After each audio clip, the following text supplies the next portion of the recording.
Hi. Today's rant is about therapy, the prevalence of therapy as a solution to your problems. Now, I'm going to do the hedging first, the explaining and polite crap. I am not telling you whether or not you should see a therapist. I'm not trying to diss your therapist. I'm not talking about whether or not therapy has value in our society. I'm not talking about whether it has value in your life. I'm not recommending in any way, shape, or form whether or not you should take therapy. But therapy has become an extremely large part of our lives, and as so, it requires frequent scrutiny. And this is one of those. I want to scrutinize things a little. And I want to share it with you because I think better that way, and I hope someone's going to enjoy the conversation. Now, therapy is a for-profit business. I realize that they're to help you, but they're not there to help you for nothing, right? It's not a fair exchange until you've exchanged something, and what you're exchanging is almost always money. Even at the discounted and prorated and sliding scales of the world, even when insurance is covering it, the goal here is a transfer of money. You're not paying your therapist in muffins. You're not knitting her a sweater. I mean, that's how it should be, but it isn't. There was a time when we used friendship this way, where indeed you knitted somebody a sweater, and they were something in your life to you, and they took some responsibility for your existence. And maybe there's places in the world where this still happens, but I think we're losing it. I think there's still places where it's normalized and people don't know that it's eroding. And I think there's other places where it has eroded so completely that we don't really realize it's missing.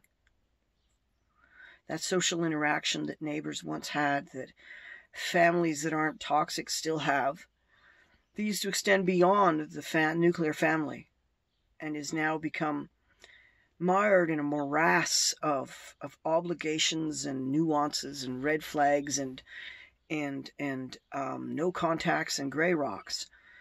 And we've become an extremely clinical and judgy society to where everything needs therapy.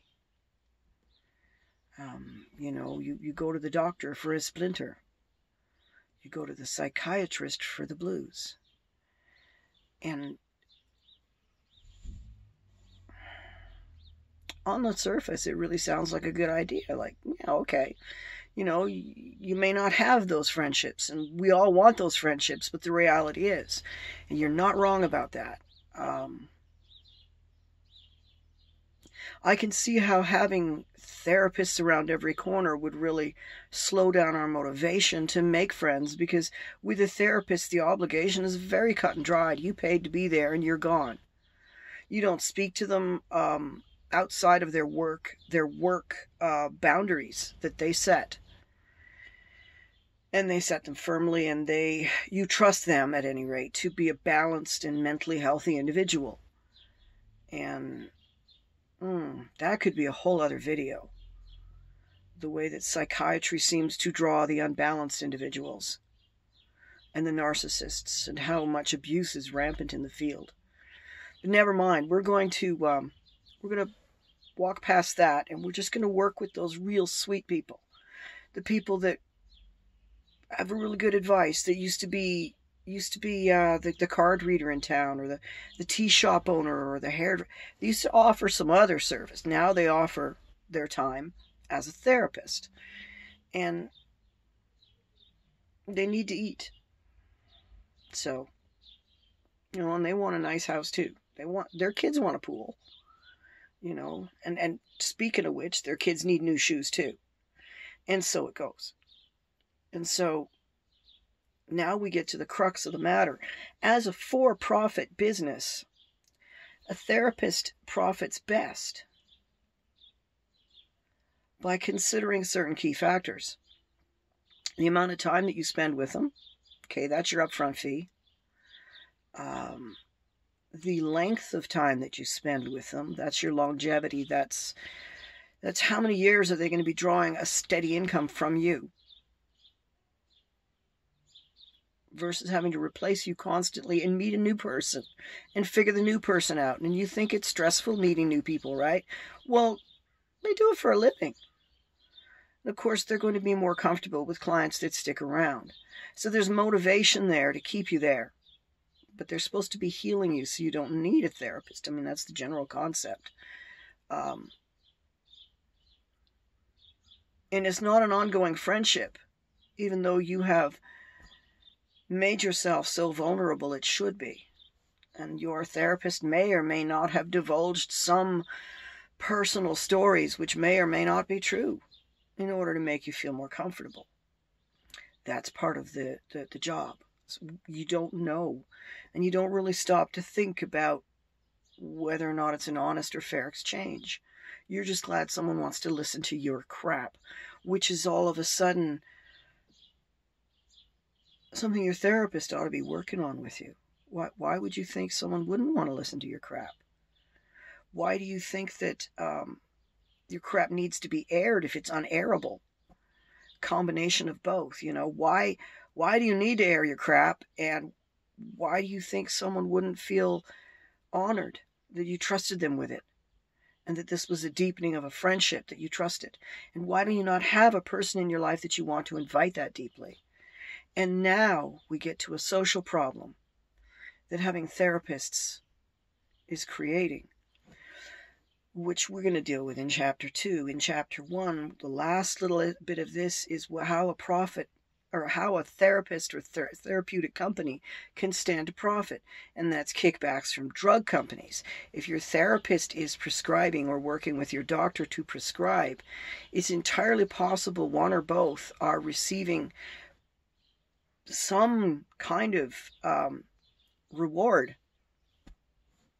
I don't know how else to say it, because I could think of a million ways you can do it, some of which are definitely illegal, some of which are gray area, and some of which haven't been covered by law because nobody's really thought about it, that I haven't thought about. But I bet you there's a million ways that you could be rewarded for choosing one product over another to administer to your client. So it doesn't really profit them to heal you, and it doesn't profit them to get you off the drugs. So your goal is not what their goal is. Do you see where I'm talking now? You're here, you want to go here, and they want to keep you here, functioning, just under healed, functioning, and using their services continually. Both the drug company and the medical doctor and the therapeutic side doctor, they all profit best from a population who are barely functioning, just below happy.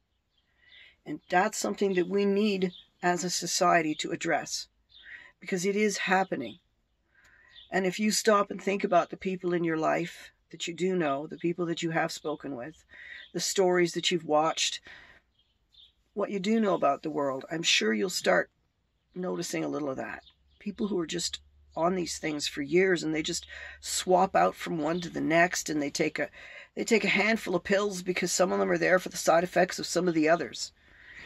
And we don't even think about it, and we don't count the cost. A lot of people, it's covered by this insurance, although prescriptions rarely are. So a lot of folks are covering it themselves, or their work is, which means that they're getting less wage than they would have gotten if they didn't have that benefits package, because they didn't need it, because it wasn't being shoved down their throats as this vital necessity that they must take these pills. They must attend this therapist. And a lot of the people that I've seen go to therapists really, really seem to just want attention. They just wanted a little love. It seemed. I wanted to be there for them, but they were all afraid of being obligated to me. So that wasn't really an option. And apparently my behavior around people isn't correct for who I want to present myself as. Autism, you know, leaves me as an a lot of autistics say that they feel like an anthropologist studying the human race, and it's not in a disassociative sense of I don't feel like I'm me, but more in a sense of I don't feel like I'm part of this.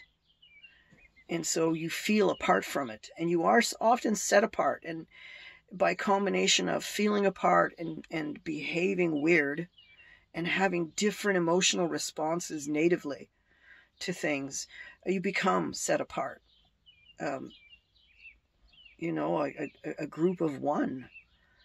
And so you study instead because you're trying to you begin the study because you want to emulate human, and you want to pass for human so that people will welcome you, and the milk of human kindness will shower down upon you, and hugs and kisses and loves will follow. And when this doesn't happen, by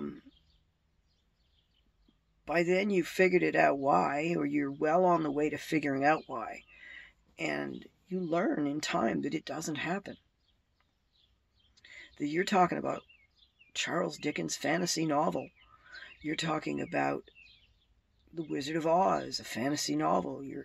You're recalling stories seen on sitcom television. That this is a Disney movie, but you're living a Stanley Kubrick existence. You're watching Disney movies, but you're living Stanley Kubrick's world. And it's just, you know, the crux of the thing with the therapy is that I want you to try harder in your life to use the alternatives. And there are many alternatives to therapy. I'm not going to discuss chemistry. There are chemical alternatives to therapy that some of you know, and I don't have to worry about being demonetized, but I just don't want to get into deep trouble with people that are extremely conservative for recommending things of which they disapprove. Things that are legal where I live that work really well for me instead of, if I got to be drugged senseless, then this is much, much better because I'm not senseless. But there are other alternatives, and I use them as well. Meditation is absolutely key. If your therapist isn't teaching you to meditate, what the heck are you doing there? Number one, you really should be learning to meditate. And I don't care whose meditation philosophy you follow. I don't care if you use monk's prayer. Just skip the cat o' nine tails and horsehair vests. Skip the pain meditations. If it's part of your natural tradition as your people, then that's your thing. But otherwise, don't go treading on other religions and other cultures without being taught by them. So, like, if you want to do the First Nation sweat lodges, go to a First Nation sweat lodge. Don't just build one in your backyard and sit around having a sauna and making noises. That is cultural appropriation. But do hit up your local First Nations people for some spiritual healing, and that's number two after meditation, because meditation is a type of spirituality, but spirituality is a type of meditation. But then again, it's also a way of putting meaning into your world and giving yourself a sense of control. So whatever religion or spiritual philosophy you decide to adopt, the thing that you're understanding is that you have some control, some feeling of control, and it doesn't matter if it's real or an actual or if it's imagined, because you're not sure that you're wrong. You're not sure that it isn't there. So maybe it is there, and so then you feel here where it matters. You feel you keep the seed of hope alive, and hope is the antidote to hate and sorrow. Hope is the antidote. Hope is the seed of love. By keeping yourself remembering that you don't know everything, that miracles can happen. I know there's absolutely no evidence to prove that you're included in that group. I get it, but miracles can happen. Otherwise, you wouldn't be going to a therapist. You're looking for a miracle in a therapist, and bam, that is the thing you shouldn't be doing. I think your therapist would say the same. The miracle isn't coming from your therapist. And miracles do happen, but we're talking about lottery wins and wealthy humanitarians dropping loads of cash. And, buy a lottery ticket once a month. It's good. But that shouldn't be the only place from whence your hope comes. So start to believe in a higher power. It works for alcoholics. It works for most humans. And it doesn't matter what the higher power is, as long as it's something that feels stronger than everything that you've ever tried yourself. Something that's higher than everything you have within you. And you could feel like it's part of you and you're part of it and you're connected, but you need to feel like there's a third party of power that's paying attention. I mean, it could be your mafia don. You know what I'm saying? Although, well, God's turn on us too. So yeah, why not? It could be a human. But you have to feel like someone's got the power to save you. Whether or not they will is a secondary question. So don't look at your therapist as someone like that. Look at it as someone to talk to. Look at them as somebody to bounce ideas off. Look at them as somebody with fresh insights and fresh questions. Look at them as somebody with techniques to offer to you. And if you're not getting that out of your therapist, look at them as somebody you should be moving on from. Because you can do better. And you can manage better. You can learn breath control. You can learn stress management. You can learn meditation. You can learn hopeness. You can learn to find faith in something. You can learn these things with or without a therapist, but a therapist who does not steer you towards these real-world solutions that have worked for centuries, since humans began to give a damn about anything, then your therapist is looking for the gravy train. That's it. You're gravy. And there's absolutely no reason for your therapist to actually try. They're just sitting there making you feel validated. That's got to change. That can't just be the only thing they do. Validation is empty when it comes from an empty place. And it's hollow. And it doesn't solve anything either. So, and I beg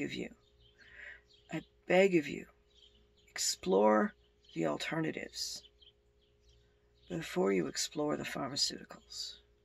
Chemistry. Nature's got its own chemistry. You really shouldn't be fiddling with it, especially if you haven't tried anything else. I mean, I ask you, have you sat down and chanted Om Mani Padme Hum? Have you tried it? You want right now. All right, get comfy. You comfy? I'm comfy. That's the whole point of this. Close your eyes. You don't need to see me. I'm ugly. And listen. Om Mani Padme Hum. And you do it all on one exhalation because it's also breath control, as well as having a harmonic sound which moves through your organs of your body and helps balance the muscles and the organs, and almost like vibrating cement to settle it. It helps settle everything in your body. Om Mani Padme Hum. So there's an example. Just an example. That is one of the simplest ones to pull off. And I do it in my mind whenever I notice I'm stressed. Even in front of other people. If I notice I'm stressed, I'll run that through my head. And after months and years of doing it deliberately like this, I can now just remember what it feels like to feel like this, which I already feel there. You're going to need a lot more of it. But for me, the effect is now so instant that I can recall it to memory when I'm in a stressful situation and bring myself back down. And let me tell you, that's better than any SSRI. That's what those guys are not teaching you. So that's my therapy rant. Far too many people are using therapy in place of friendship and in place of self-discipline and self-growth. And there's no reason for the therapist to change that as a whole. Yours is the exception. Love that person.